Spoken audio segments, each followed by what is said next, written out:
အားလုံးပဲမင်္ဂလာပါရှင်ဒီနေ့ကတော့ wireless phone ဆော့ဆက်လေးရဲ့ပစ္စည်းလေးတွေနဲ့အသုံးပြုပုံလေးတွေစုပ်အားပြပေးပါမယ်ရှင်ဒါကတော့သူ့ရဲ့ဆက်ထဲမှာပါတဲ့ပစ္စည်းလေးတွေပေါ့နော်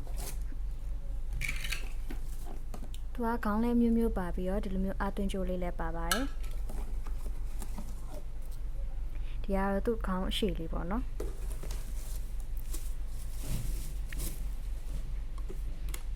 ဒါကတော့ဆက်ကလေးပါရှင်ဆက်ကို filter ဖြုတ်ပြီးတော့ဆေးခြင်းရင်လည်းဆေးလို့ရပါတယ်ရှင်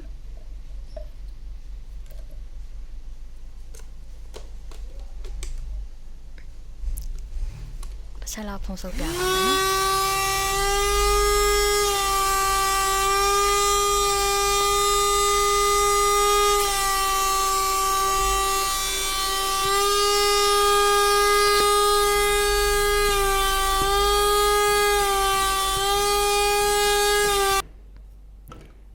ဒီလိုခေါင်းလေးတွေကကြတော့လိုမျိုးဖုံနေပါရဲ့အလင်းအမြန်ဆုပ်ချင်တဲ့အခါမျိုးဆိုရင်တုံးလို့ရတယ်ပေါ့နော်မျိုးပေါ့နော်သူ့မှာပါတဲ့ဒီဟာလေးကကြတော့လူစပင်းကြီးတွေပါတွေကိုမျိုးချစ်ချပြီးတော့လိုမျိုးဆုပ်လို့ရတယ်ပေါ့နော်ခေါင်းရှိလေးကကြတော့သူကကျင်းတဲ့နေရာလေးရဲ့ဂျားလေးတွေကိုဟိုမျိုးဆုပ်ချင်တယ်ဆိုလို့ရှိရင်ပေါ့နော်မမီရရပါဖြစ်မှာဆိုလို့ဒီလိုမျိုးအရှိလေးတက်ပြီးတော့လဲဆုပ်လို့ရပါရဲ့ရှင်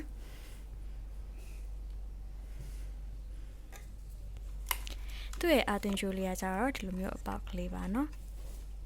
ခေါင်းကကြတော့ဒီရိုးရိုးခေါင်းလေးပါပဲသူကကားပေါ်မှာဆိုလို့ရှိရင်လဲ secret ပေါက်မှာထိုးပြီးတော့အသွင်လို့ရတယ်လို့အိမ်မှာဆိုလို့ရှိရင်လဲဖုန်းအသွင်ခေါင်းနဲ့ဒီလိုမျိုးချိတ်ဆက်ပြီးတော့အသွင်သုံးနိုင်ပါရဲ့ရှင်ဒါကတော့ညီမတို့ဆိုင်မှာရောင်းတဲ့ wireless